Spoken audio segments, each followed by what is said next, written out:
Before the world ever marveled at the magnificence of Angkor Wat, there was Priyavihir, high above the clouds, clinging to the edge of a cliff in the Dangrek Mountains. This temple is more than stone and stairways.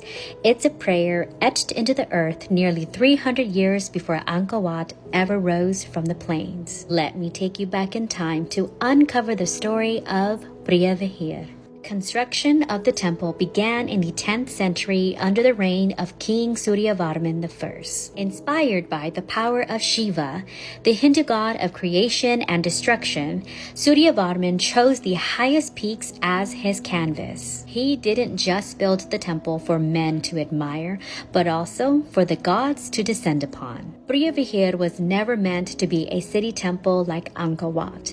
Instead, it was a spiritual retreat, a mountaintop sanctuary, a place where kings, priests, and pilgrims would climb for grace. Spanning over 800 meters in length and following the natural incline of the mountain, Priyavihir's design is unlike anything in Khmer structure. There are 5 majestic kaporas, also considered gateways, each representing a spiritual threshold that pulls the soul upward toward the main sanctuary. Is not just architecture, it's cosmic choreography, with each stone representing a breath and each carving representing a hymn. And while Angkor Wat would later stun the world with its symmetry and scale in the 12th century under Suryavarman II, Priyavihir had already whispered its sacred story across the ridgelines for centuries. The 2 Khmer kings who are mostly tied to Priyavihir is Suryavarman I and Suryavarman II. Suryavarman I is the visionary who first initiated construction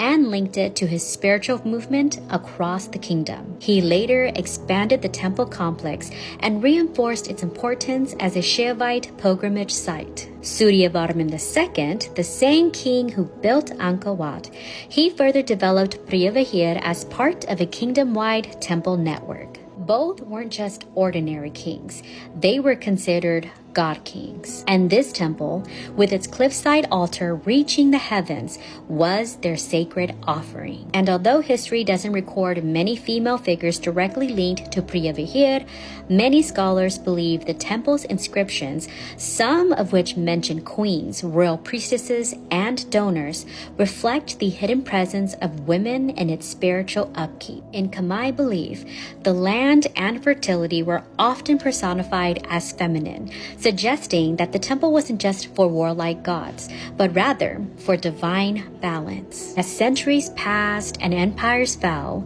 jungle vines slowly crept between the stones. And then came the French, who carved colonial borders between Siam, now Thailand, and French Indochina, now Cambodia. In 1904, a controversial map placed Priyavihir on Cambodia's side, which Thailand disagreed. In 1962, the International Court of Justice ruled in favor of Cambodia, saying Priyavihir belongs to Cambodia.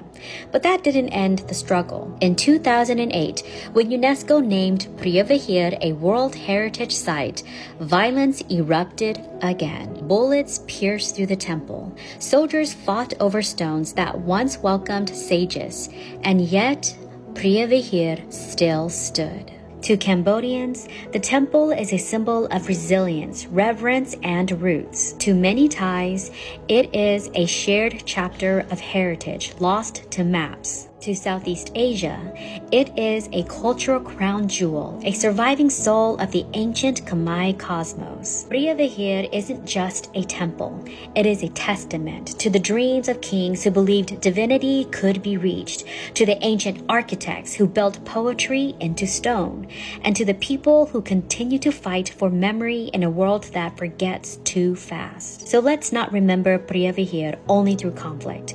Let's remember it through connection, through stories, through teaching our children what still rises from the earth when everything else has fallen.